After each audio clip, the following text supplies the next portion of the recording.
A financial frenzy. A new bank collapses as the White House shifts into crisis mode. The Trump-era banking law that loosened the rules, plus how the collapse is turning into another culture war. Then Michael Cohen testified in front of a grand jury, something his former boss is refusing to do, what it could mean for prosecutors. And running mates turn political rivals. Donald Trump and Mike Pence go head-to-head over January 6th. The wind up to 2024 as the 11th hour gets underway on this Monday night.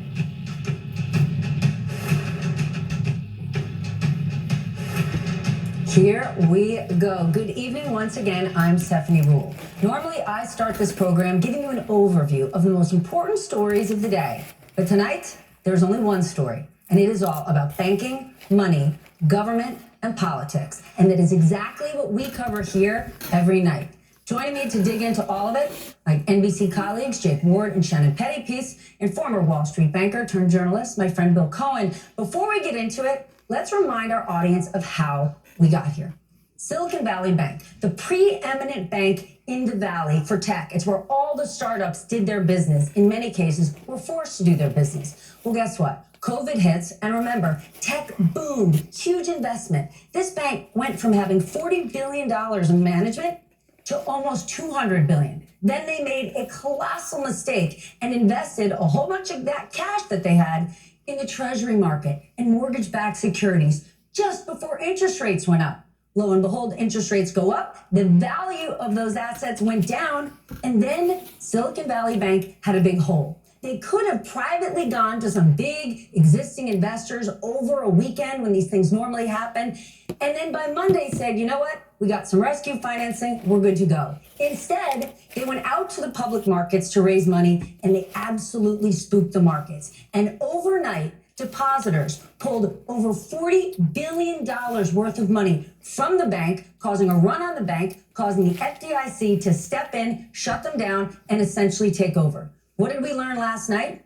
That the government stepped in, and for both Silicon Valley Bank and another bank, Signature Bank, they said, we are going to stop out all depositors. We will make you whole. They wanted to do that for the depositors, but also to stop contagion. They didn't want the markets to open today and for other small and regional banks to get hurt. The president got to the podium today and essentially said the same thing and said to the country, your money is safe with banks. You will be made whole. I've got your back. Here's the problem today. The markets didn't respond to that. And there's two schools of thought.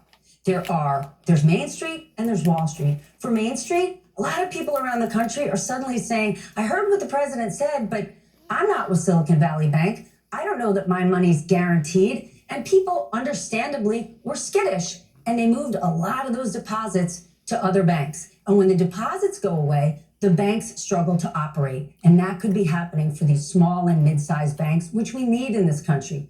On the other side was Wall Street, who did not get bailed out from Silicon Valley Bank. They got paid zero. So for those who invest in banks, they too are feeling skittish. And they're saying, hold on, if people are pulling their money out of other small banks, I don't like how this turned out for me, I'm gonna get on the sidelines too. And panic begets panic. This is an issue of the human psyche. This is not a colossal financial crash. This is not the subprime crisis. This is a very different situation, but one that could have a bad outcome. So let's discuss. Jake Ward, let's start with you. You spent the day outside of Silicon Valley Bank in California. Talk about how this is impacting people, big business to small individuals. Before he makes a comment, I want to weigh in on this and say, I've been telling the Greenspan feds all along that what they was doing by raising the interest was counterproductive to what was actually happening, because everybody had taken a hit on COVID, and now everybody's trying to backpedal and make up for their lost time, and a lot of these institutions are having to eat this. I've said before, I'll say again, Bill Clinton had a formula. And the formula was that out of 10 loans pertaining to people buying houses or even cars, that probably 2 of those out of the 10 was going to collapse.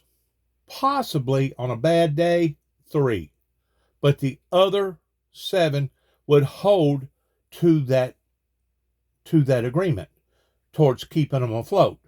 Well, whenever you have COVID and then you have the oil prices, once more, this is the repercussion of big oil driving the prices up and basically forcing people off into a state of bankruptcy. Besides that, you got to put into the equation of something else that's going on here, is that the American people, by and large, has lost confidence in their government of being $31 or $32 trillion in debt. They don't believe. It's a trust issue. And because it's a trust issue, now it is contributing towards the fear factor. You keep in mind, in 1929, what drove the Depression? Fear. Fearmongers. Because they didn't know what tomorrow was going to bring, and a bunch of wild thinking, wild imagination started running wild, and the next thing you know, people made a run for their money, and the next thing you know, it drove the market down. It collapsed the whole system. And that could very well happen again.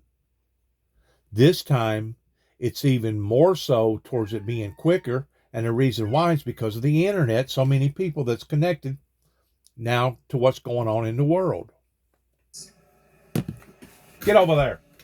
What's so interesting about it, Stephanie, was to be there in front of this basically parade of victims, if that's what we want to call them, right? The customers of Silicon Valley Bank were lined up to get their money out, to sort out their liquidity, to sort out their payroll. And it was, of course, people who are employees of these various startups needing to find out about their money. But I'll tell you, Stephanie, there were people getting out of Ubers, with a laptop open with the name of their company on a sweatshirt. For a journalist, it was kind of like cheating. You just knew who everybody was, and you could look up immediately how much money they had in the bank, the whole thing, right? So see, they couldn't do that in 1929. They couldn't do that. So really and truly, you can exacerbate the problem towards what they had going in 1929, probably times 1,000, if not even more, because of the internet. This is stuff that is going to drive the market one way or the other in uncertain territory. This is the very thing that I continue to keep talking about pertaining to money. Money is a form of religion. We believe that a $5 bill is greater than a dollar. We believe that a $10 bill is greater than a 5. We believe a $20 bill is greater than a 10. We believe a $100 bill is greater than a 20. These are the laws of economics pertaining to financial structural institutions, and have been now for years and years and years. But whenever you put into the equation trust being taken out, panic because of what went on not only with COVID but also with the oil, petroleum products, and put the internet in there at the same time, now, once more, as Winston Churchill said, you have the makings of a perfect storm. And I just hope to God that don't happen. But it ain't looking good unless somebody can really, really dampen this down. Seeing this parade of people for whom this bank had really been a lifeline. It was a really specific, weird creature, right? It is built for the startup economy. It's built specifically to give money to companies that a traditional bank would never look at because their numbers are so weird. They've got venture capital, but they don't have a product. They don't really make money. It's that kind of bank that was there to serve their purposes. And so in talking to those CEOs, with them discovering that suddenly they don't just have to worry about, how to get a startup off the ground, how to deal with competition, all of the things that a startup founder has to worry about. Instead, I had multiple CEOs say to me, now I have to worry about where my money goes. I thought it was safe in this A-rated institution. Turns out that's not the case. That seems to be the lesson for a lot of these people. But here's the thing, Jake. It's not just your mom and pop, teeny tiny startups that didn't have a chance with any other bank. Silicon Valley Bank is the preeminent bank for tech hipsters, for VC bigwigs. So, Bill, it's also a tough pill to swallow to think about what we saw on the internet for the last week. right? All of these Silicon Valley libertarians, hedge fund managers suddenly saying the government needs to step in here. So it's not just we're rescuing the teeny tiny. There's a lot of big, sophisticated people getting rescued. Just like during COVID, there were tons of hardworking companies that needed to be rescued, but those hardworking companies were owned by big, fat private equity firms and VC-backed. Oh, just like during the 2008 financial crisis, who got rescued then, Stephanie? It was the very big, most powerful banks. Now, some had to go down the tubes and suffered. But I think that is a very interesting policy change that has just occurred here. The Fed, the Treasury, and the FDIC have suddenly agreed they're going to guarantee the deposits of people, not just 250,000 and below. And that's not that many. So they're going to go back on their word, because their word was that after the 2008 collapse happened, that they put it in law that they would never bail out General Motors and Ford and the banking institutions and the real estate market, that they wouldn't do that. So now they have retaliated in their word. Once more, we as small individuals have to look at this towards some sort of a betrayal, because they say one thing but then turn around and do just the opposite. Whenever Nancy Pelosi talks about nobody is above the law, which I agree, it sounds good in theory, but for them just to walk up and arrest Donald J. Trump because of what went on January the 6th is absolutely unheard of. And for that to occur, I think it would move heaven. It would move heaven and earth here in America if something like that was to occur, because I personally feel like that there would be enough loyalty that Donald Trump had already done kicked up pertaining to the rebel risers that would probably seek anarchy, violence. And if that be the case, then we're all in trouble. People, but in an ecosystem like Hey, y'all settle Silicon Valley down. Bank, just like we were just hearing that description of who it caters to. Now all of a sudden you're getting the big VC firms, their portfolio companies, people who should know better, sophisticated Sissy, I investors told you to are settle getting down. rewarded for their poor decision making. And that creates a moral hazard. And I don't know how we necessarily deal with that. On the other hand, you've got to deal in an empathetic way with the people who are suffering. But do we have to bail out Andreessen Horowitz of their $1 billion in Silicon Valley Bank? Apparently we do.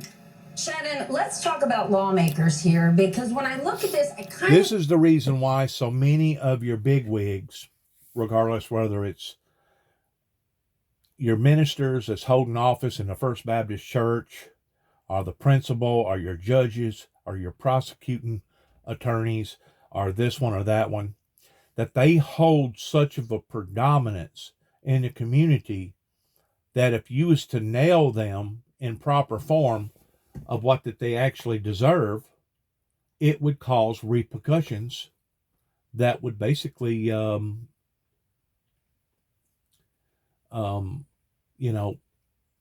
vibrate its way down to other people being affected too.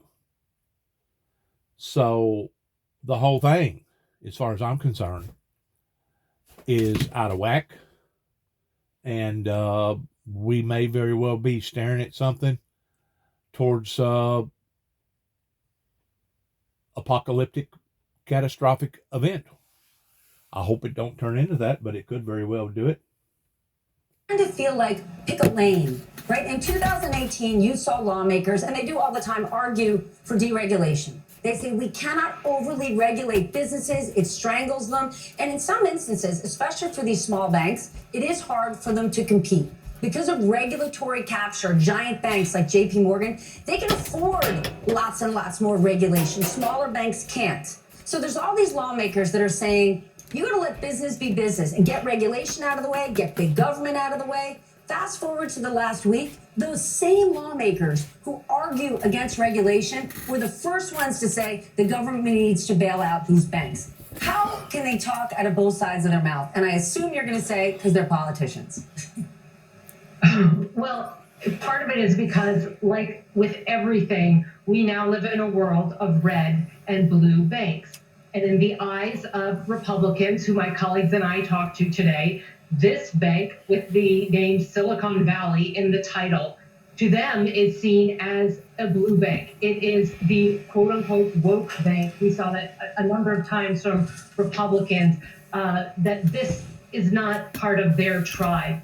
And it's a huge highlight of this tribalism in Washington, where maybe Republicans 2 years ago, when there was that, or actually more than 2 years ago, that 2018 fight about rolling back regulations on Dodd-Frank, were the party of deregulation. They were still a party that aligned themselves with corporate America. They were still the quote unquote country club Republicans. Today, they are very much a populist party. They are trying to frame themselves as a party of Palestine, Ohio. And I heard a number of times from Republicans, this is East Palestine versus Silicon Valley. This is, as one Republican lobbyist said to me, the version of the class war that has been playing out.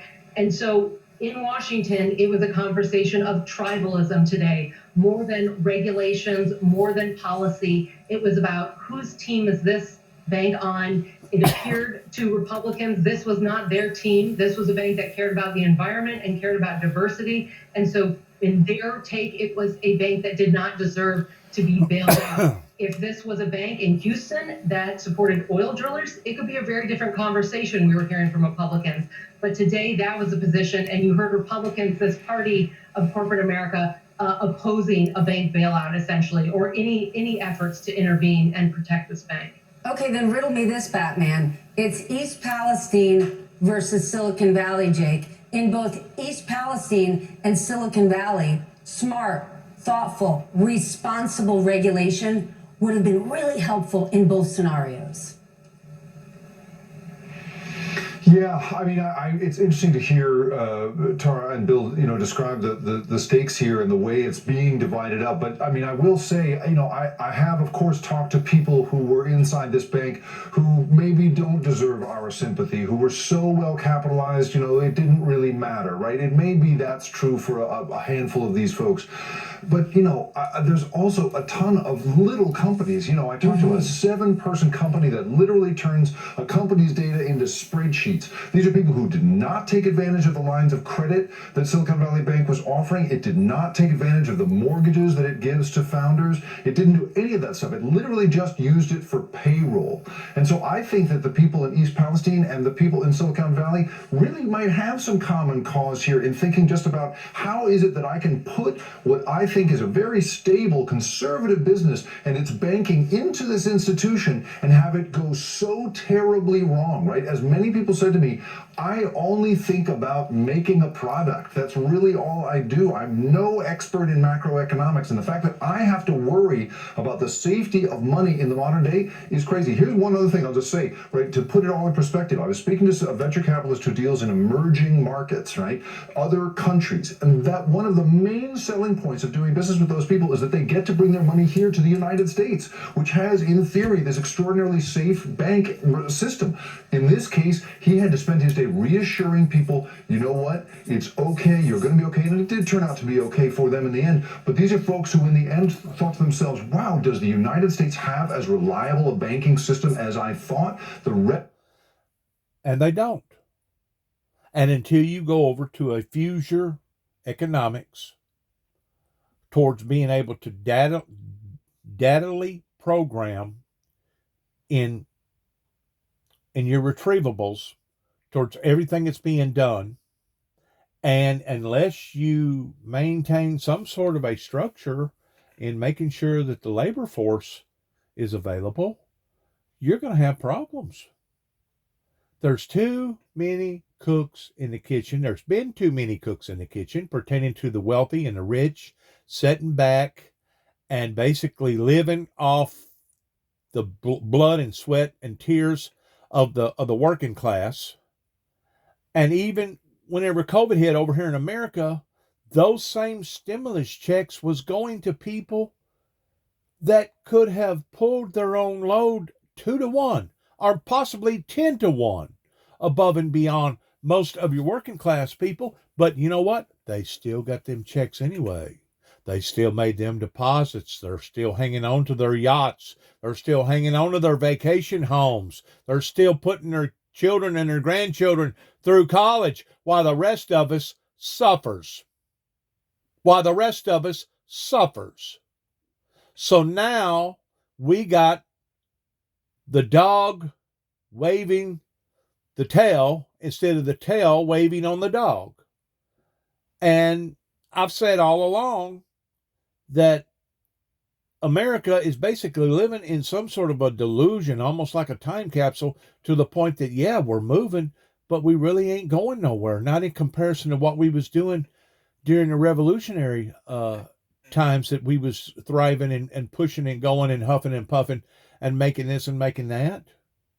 Everything has gotten out of focus in the past 30 plus years, and I pinpoint it right back to the end of the Reagan era, whenever our politicians wanted to open up all this free trade deal pertaining to NAFTA that now has come back and bit the American people in the butts. Now, does that mean that the wealthy and the rich are going to be able to survive this and go through it? As long as something like this don't occur. If something like this occurs to the point that you put into the fear factoring, it could offset everything to the point that it would end up collapsing. And for a government to be debating upon to the debt ceiling of the yays or the nays tells me automatically that they know that they have cornered themselves up in a corner to the degree that damned if you do and damned if you don't. And now it's reached a point of choosing between the lesser of the two evils. Which is it going to be worse, to continue to throw this burden off onto our children and our grandchildren, or us having to work out our own problems that, to be quite frank with you, as far as I'm concerned, we was the ones that created those problems, especially whenever Reagan decided that he was no longer going to control the currency the way that prior presidents has controlled the markets pertaining to backing it with gold. You can't continue to print up more money thinking that you're going to borrow your way out of debt.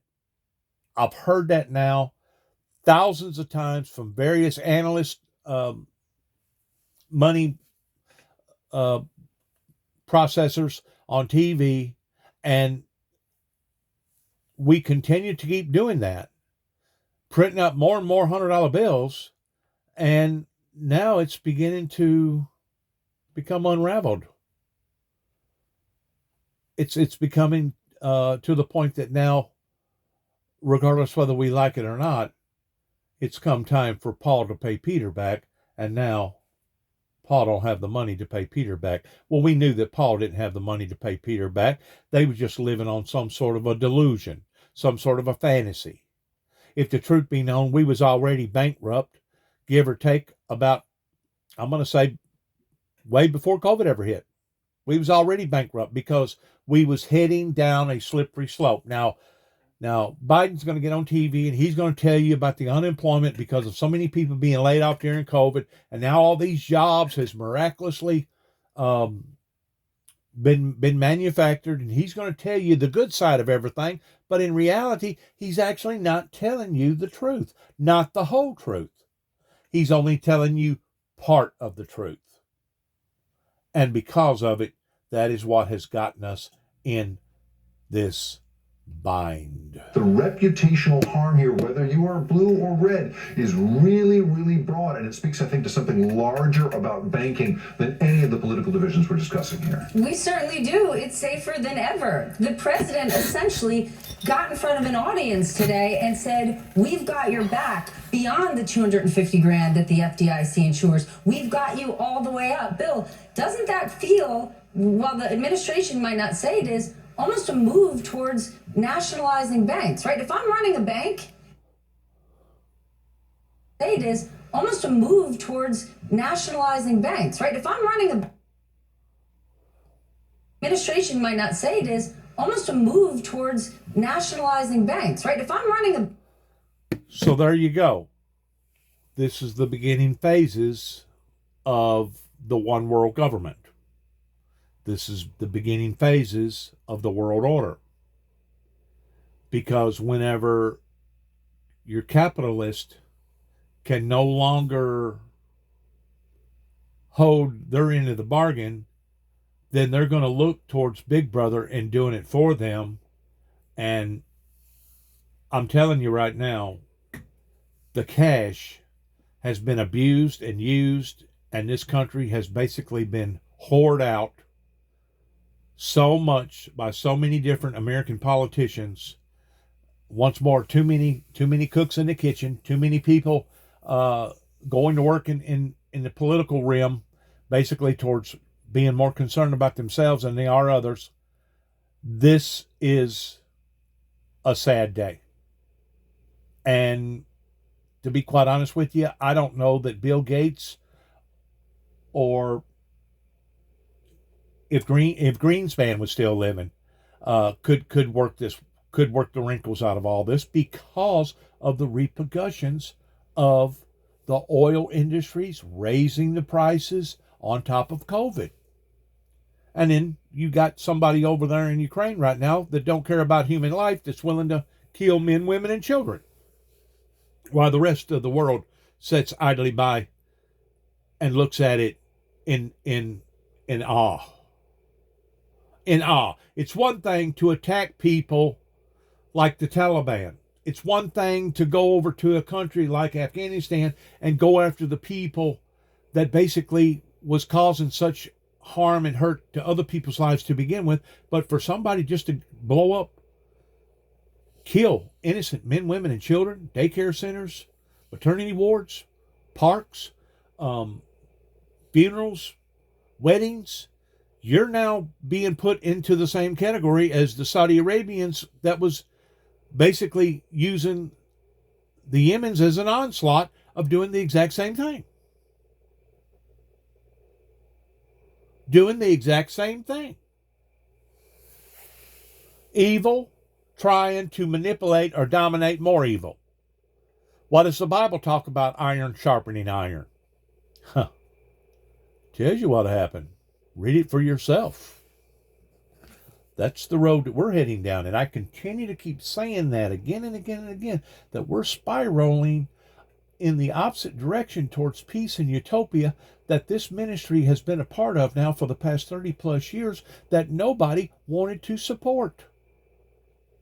Nobody wanted to get in behind.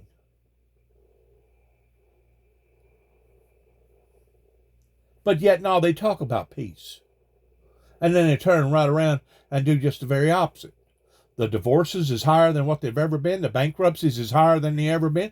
The crime on the streets is higher than what it's basically ever been. We're $32 trillion in debt. We can't build a jail without it being filled full before it ever gets built good. We've got issues pertaining to illegal immigrants coming over here by the groves. We've went from one extreme with California, going from being extremely, extremely dry and hot, to the point now they're swimming in their own misery. In which, in ways, I hate to say this, and I really feel sorry for the people in California that's going through what they're going through, but if things did not change, reverse from the direction that they was heading in, it was just a matter of time, and a very short length of time, until we was going to have a massive migration of people coming from California, possibly right here in Tennessee or Kentucky or wherever, because you got to have water to live. I realize that they're having floods. I realize that they're going through something right now that they've never went through. But to make up for lost time, we prayed, God, bring the rains this winter. And God brought the rains. We didn't ask God how much rain or how little rain. We just said, God, bring the rains. Now, this supernatural being that can control the weather can institute misery on the humanity the same as too much rain as he does not enough rain. And that's the part that the Bible talks about, that in the last days Satan will come down in great wrath because he knoweth his time is short. If people can't identify that we're under siege, it's not my fault. And I've been saying it now ever since basically COVID hit. that we are under siege. And we are, and it's getting more abrupt every day, and this is only a tattletale sign to it pertaining to the banking institutions. And we actually make a move like that? I don't know. I now know that I have a government backstop, that I can really roll the dice and play Yahtzee because the government's going to have the depositors' backs. Well, first of all, it's absolutely absurd that people are playing politics in this situation because, these are real people with payrolls. They just came in and you can't be naive enough to say that. One word for you, COVID. Look, we have an incredibly safe and sound. Our financial system is the envy of the world, okay? But yes, when the government comes in and says to private banks, we're going to backstop these deposits to more than, no limit on how... Which a lot of people deserve and need, because nobody should worry about where their money is when it's in a bank. You shouldn't worry if a bank executive is being idiotic on the asset side of their balance sheet and making stupid investments. You shouldn't have to worry about that if you're just depositing payroll and expect the bank to process that payroll and pay people their money. Because, Bill, if you're a bank and you have the benefit of getting to go to the window, of the benefit of having FDI insurance, you should not be able to take depositors' money and bet on black. Exactly. And if you do, you should suffer the consequences. And that's the way we thought it was going to work, but not after this weekend. Now you can make those stupid bets and not have to really pay the consequences because the depositors are going to get bailed out. However, we'll see. Jake, there's a chance at the end of this, right, when all of this gets worked out, the government could come out ahead, right? There are still a lot of good assets inside this bank. We now know that the equity holders have been completely wiped out, and the depositors, whose actual money it is, are going to get their money back. So as panicked as people are right now, it might not have a bad ending, assuming panic doesn't worsen just over emotion. I think that's right. As long as panic does not continue to spread, you're right. Somebody might snap up this bank and get a bargain because it's, in theory, its foundational, its fundamentals really were pretty strong. It just made, as Bill says, this terrible, terrible bet. But, you saw the panic from this one episode then spread. Was it the bet or was it the unintended consequences?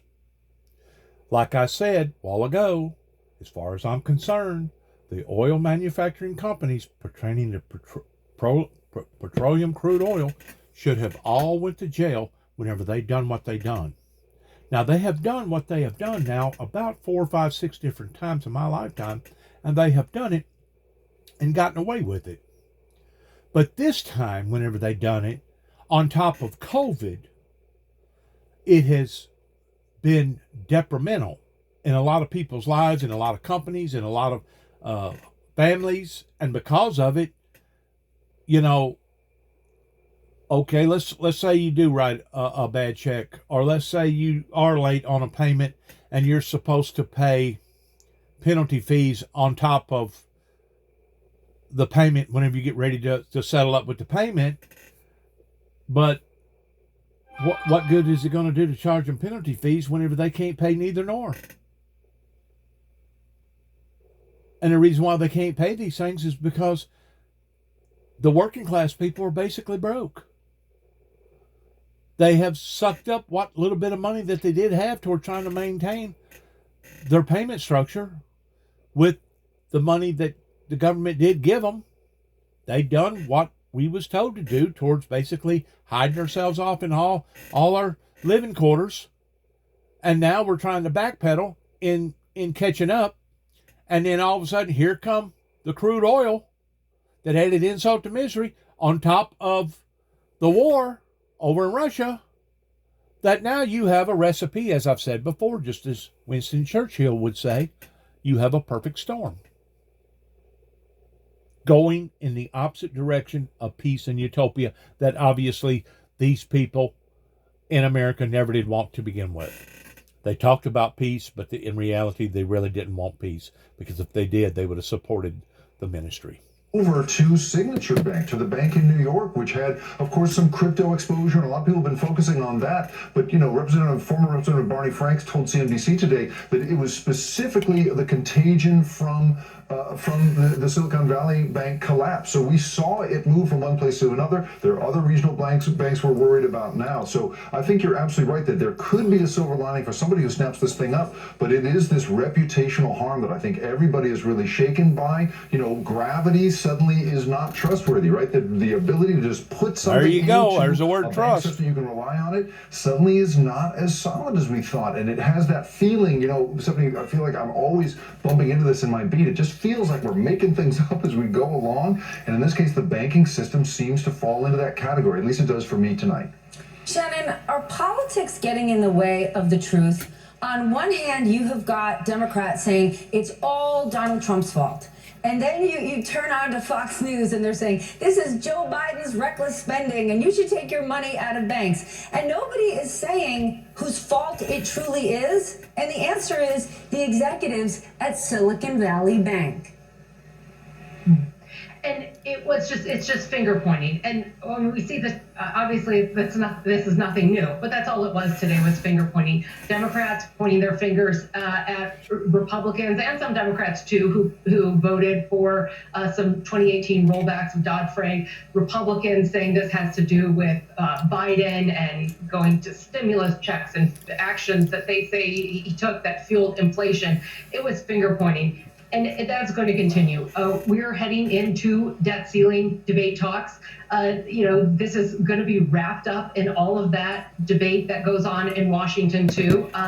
There are people who are already trying to position this in some way for who should take the blame in 2024 and talking about what this means for 2024 candidates. Obviously, there's an enormous amount that's going to happen between now and then.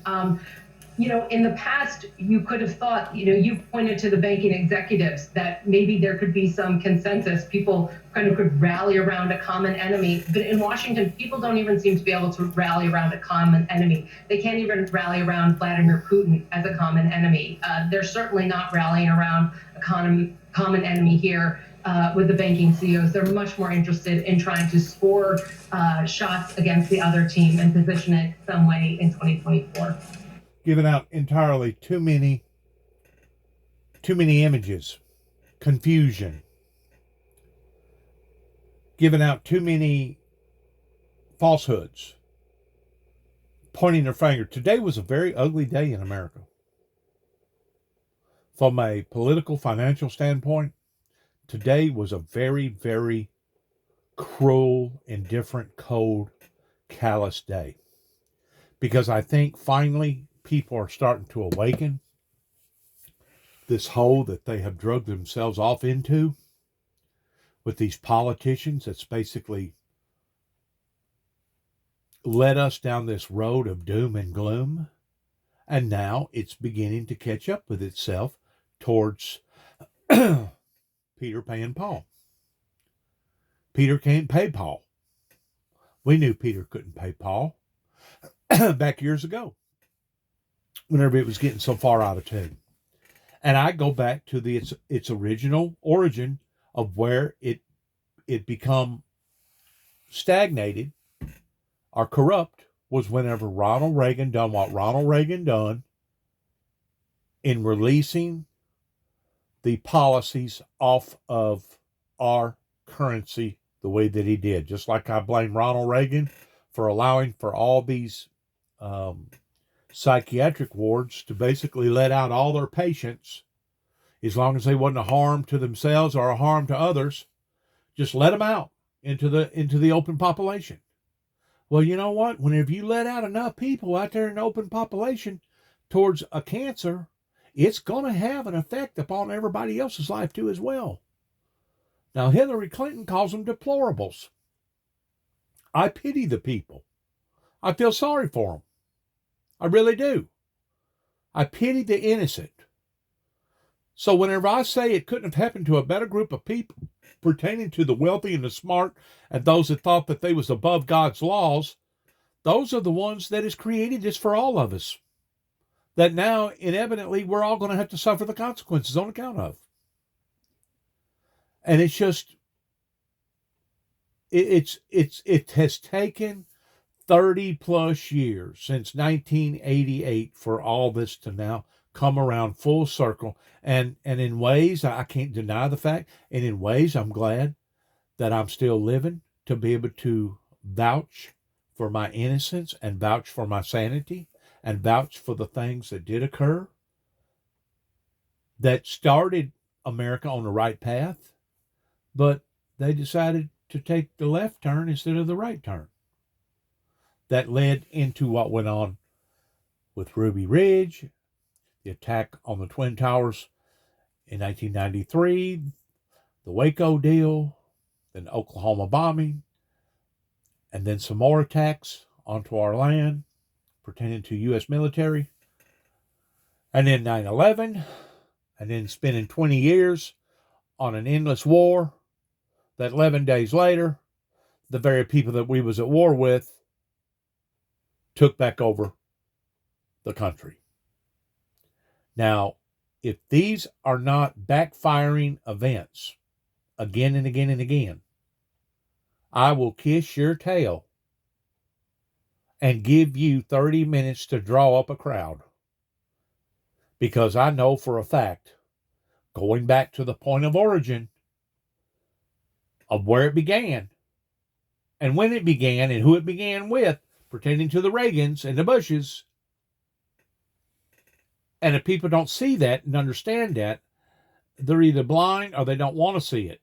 I mean, you can play the blame game all you want toward the Republicans, blaming the Democrats blaming the Republicans, vice versa.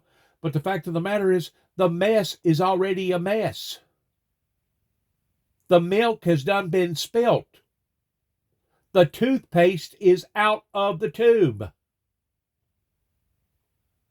As I have used the analogy, the little farmer planted the field and only about half of it come up. Now he's got to make a choice. Does he either live with what he's got, or does he disc it all back under again and pray to God that the next time he'll have a much better yield, a much better crop? That's where we are. We're in the crossroads. But who's put us in the crossroads? And why has America been put in the crossroads? There you go. Bingo. We all got to take a deep breath. The president said today we are backstopping this. And just a quick reminder to our audience, even without the Biden bailout, your deposits in FDI-insured banks are safe up to $250,000. The average American has less than 50 grand in a banking account. And sadly, millions of Americans have far, far less than that. We are safe and secure, even before this, up to 250 grand.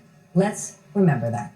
Jake Ward, Shannon Pettypiece, my friend Bill Cohen, thank you so much. We are just getting started. And for deeper analysis on where we are and where we're going from here, go to msnbc.com and check out my latest piece. Coming up, Donald Trump's former lawyer and fixer testifies to a Manhattan grand jury in the Stormy Daniels hush money case, what all that means for the former president. And later, much more on our big story, from talk of woke banks to an op-ed saying SVB could have been distracted by diversity demands. Justin Wolfers and Kara Swisher are here for a major reality check. 11th hour just getting underway.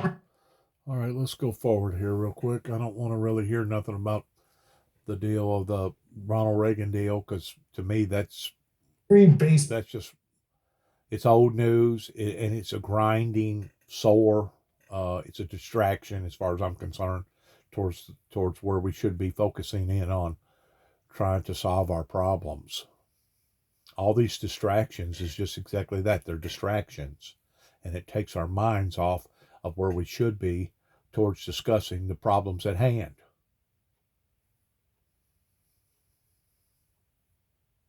Sad. It's really, really sad.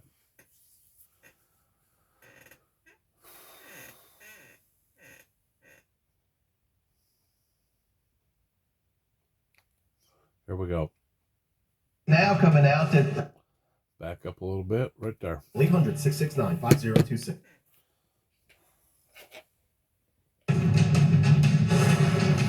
And then we see now coming out that they were one of the most woke banks in their quest for the ESG type policy and investing. This could be a trend, and there are consequences for bad Democrat policy. And I think we need to keep an eye on all the banking sector right now. The only people who woke up were VC funds who like small government, who decided they needed government help. That was House Oversight Chairman James Comer talking about woke banks. And then there was this editorial in the Wall Street Journal today. It was written by columnist Andy Kessler, who we invited to join us on the show tonight. He declined, and explains what happened to Silicon Valley Bank. A lot of it made sense until you get to the end, where he writes, quote, in its proxy statement, SVB notes that besides 91% of their board being independent and 45% women, they also have one Black, one LGBTQ+, and 2 veterans.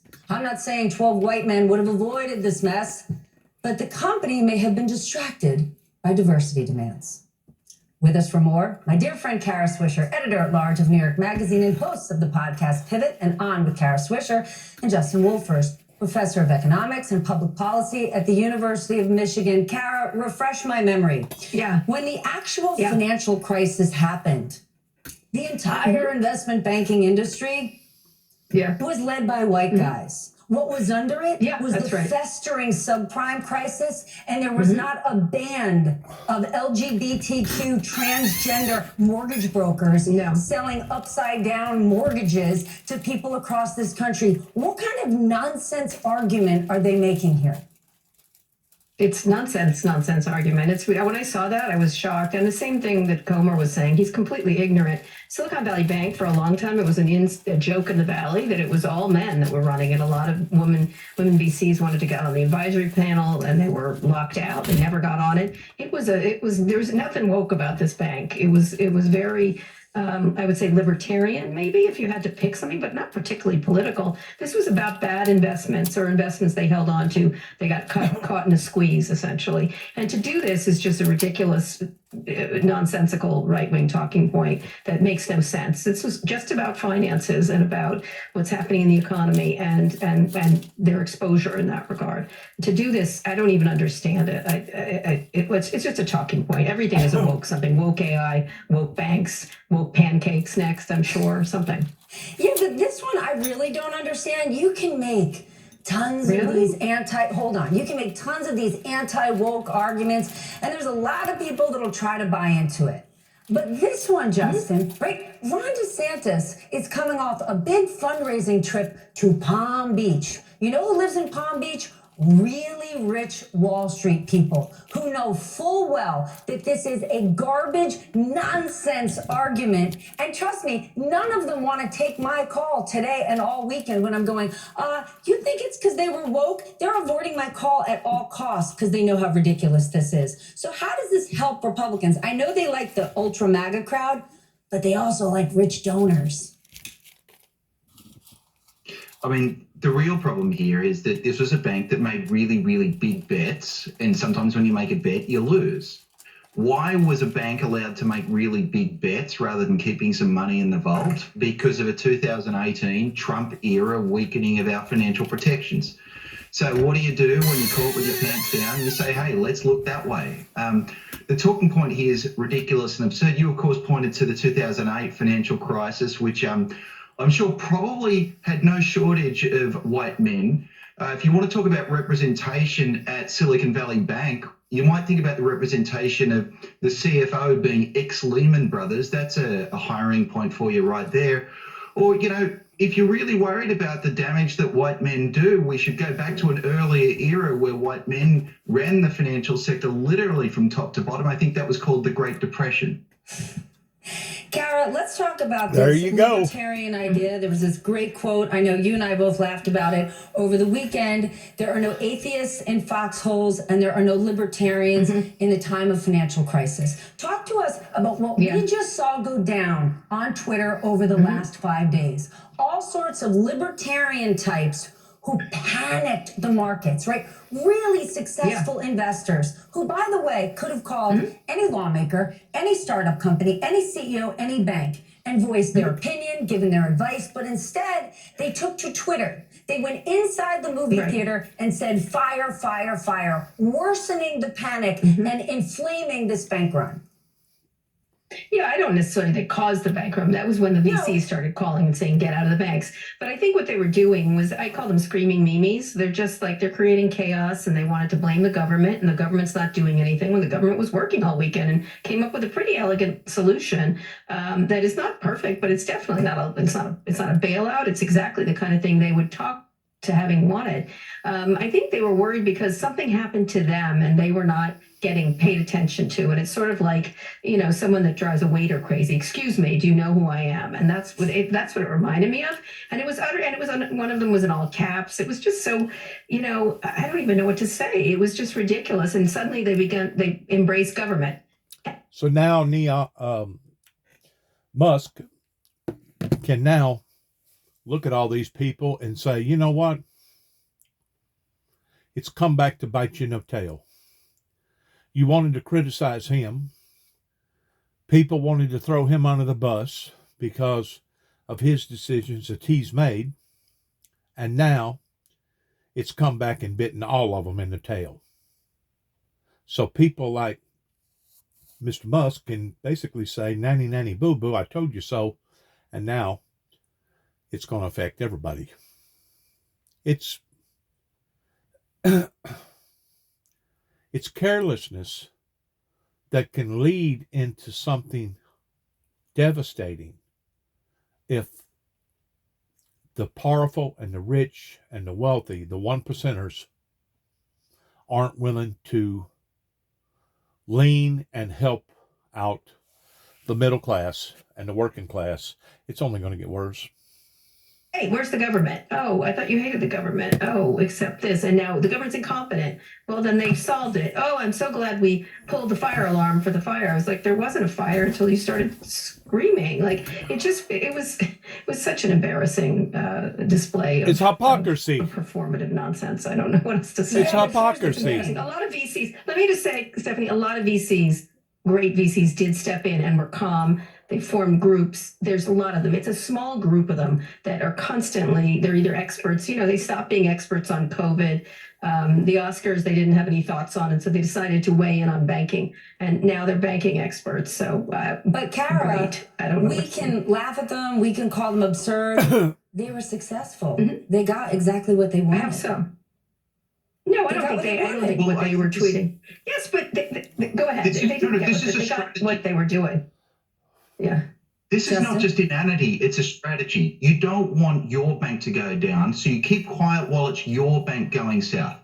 The moment you know your bank's gone, you need everyone else to believe their bank is next in line.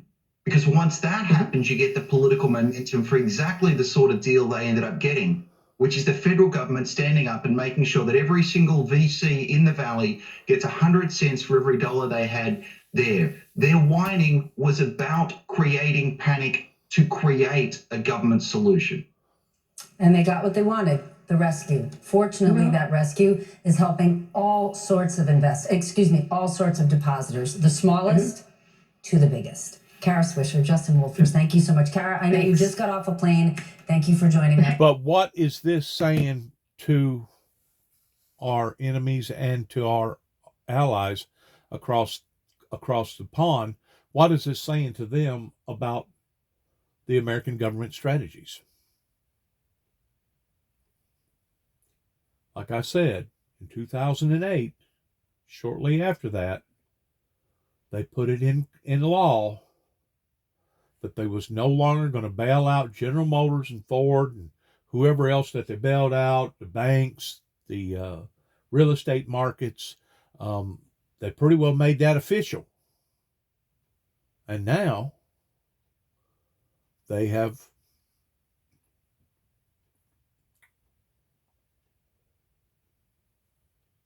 done just the opposite. So I really don't know where this is all heading to. Chaos, anarchy. For joining us I did. late night. Coming No up, problem. once running mates, now political enemies. Maybe they were always frenemies, at least. They were certainly never boys. Mike Pence went where most Republicans will not go. He admitted Trump was wrong about January 6th, but he still won't say it under oath or even with a camera in the room. Very brave. When the 11th hour continues. Hypocrisy. Two-face. Backstabbing. What's the Bible say? God said that he'll give them over to a reprobate mind and allow for the wicked to turn upon to the wicked. Bad. Bad business. Bad deal. Bad deal. And like I said, China and even Russia, India, all the major superpowers are going to start scratching their heads towards, wow, they really didn't have it together, did they? No, they never did. Because of what was formulated in the late 80s. Saying one thing and doing just the opposite.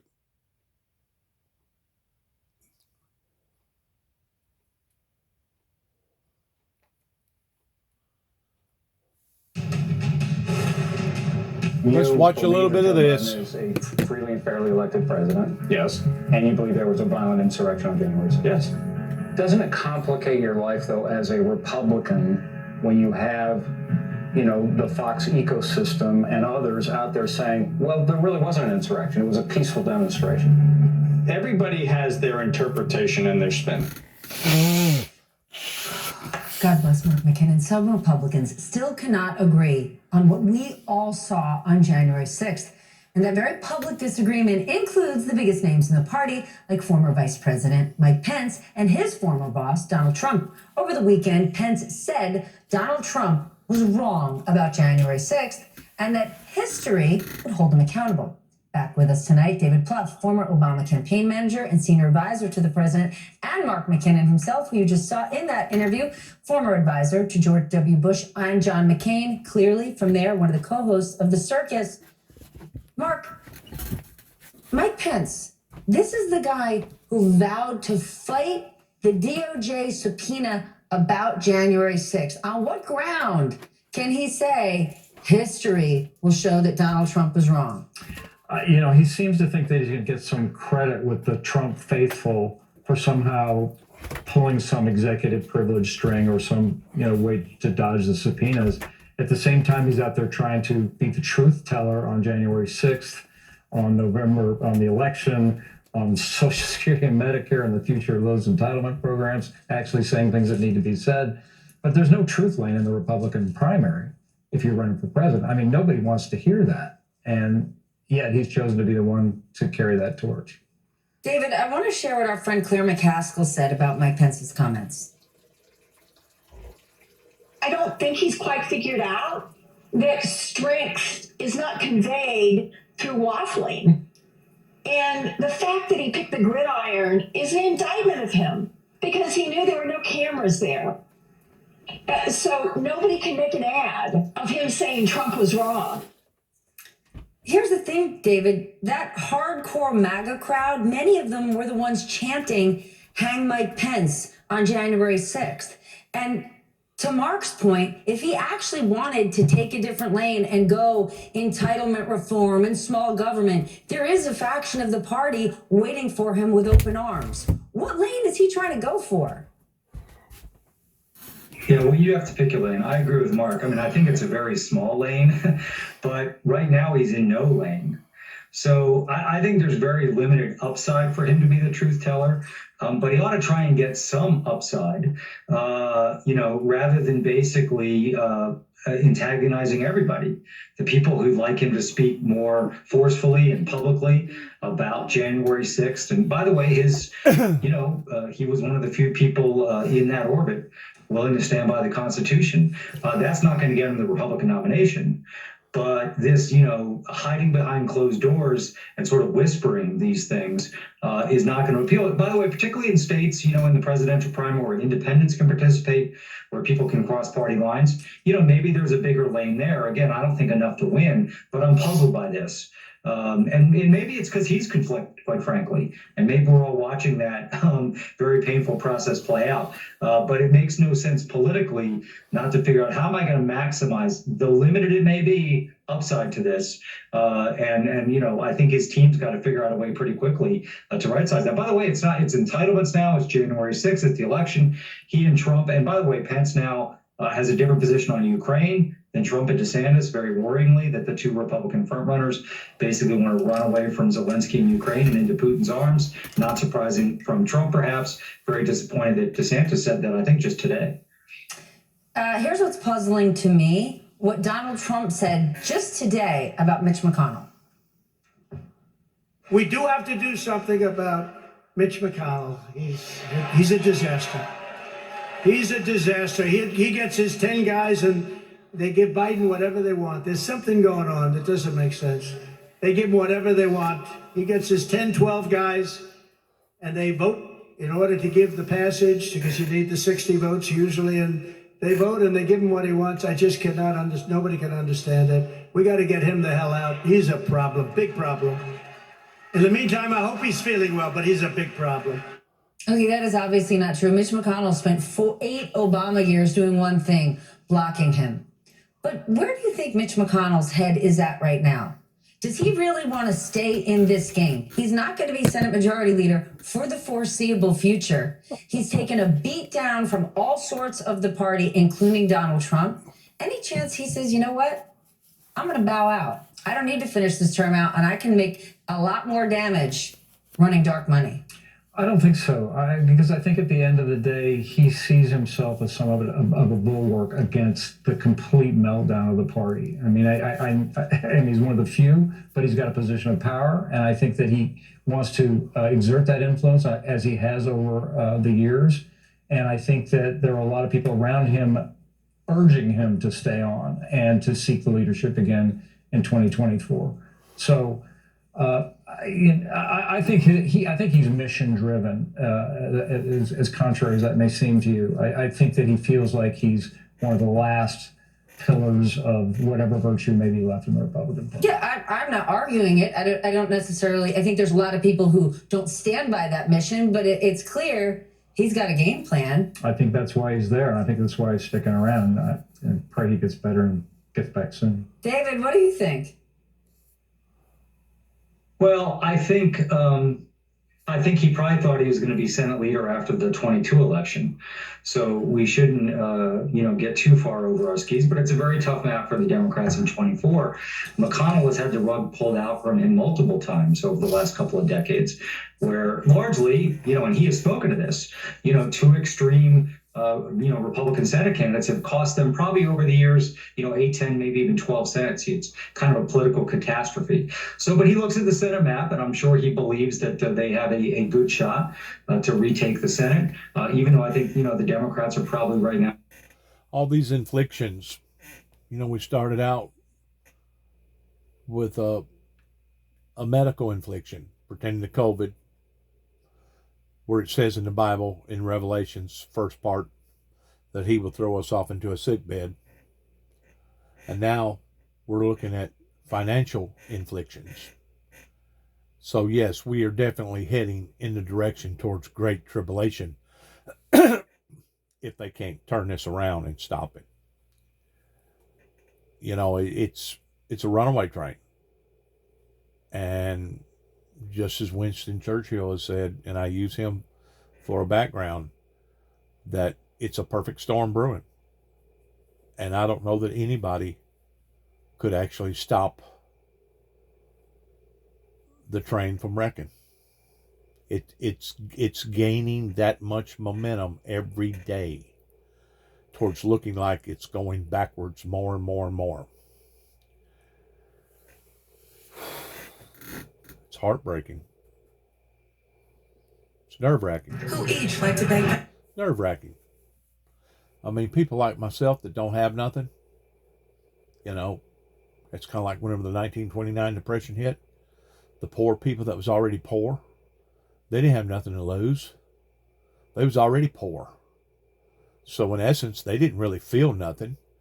Not directly, maybe indirectly, it may have affected some opportunities coming down the pike that maybe would have been good for their lives or good for the community. But they was already poor. It's kind of like us. We're already poor. We're already down and out. I mean, how much further down and out can we go?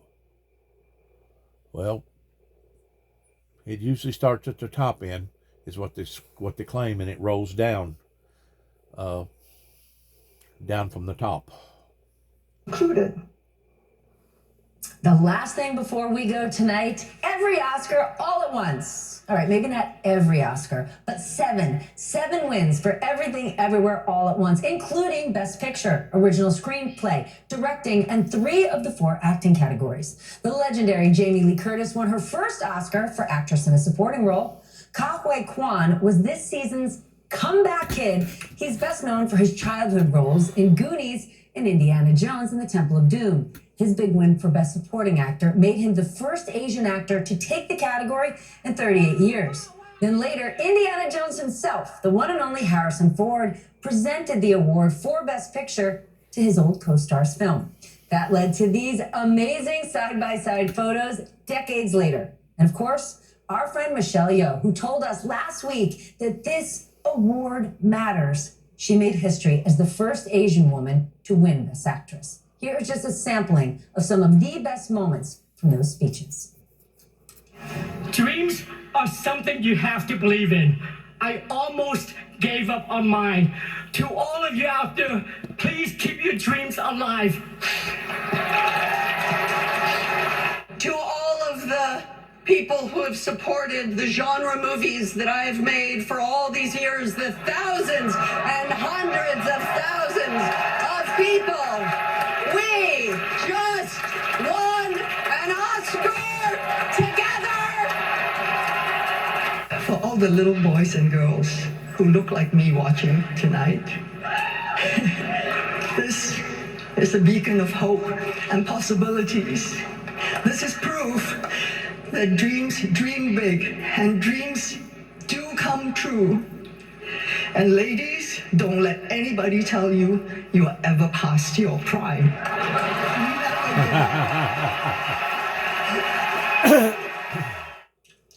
And on that American dream affirming note, I wish you a good night. From all of our colleagues across the networks of NBC News, thanks for staying up late. See, that's like me now. You know, so many people want to put me out into the pasture because of me being 62 years old. And the fact of the matter is, they shot me out of the saddle before I ever got out of the gate good, pertaining to standing up with this message. And they have no one to blame but themselves. No one to blame but themselves, because they would not pay attention to what I was teaching and telling them.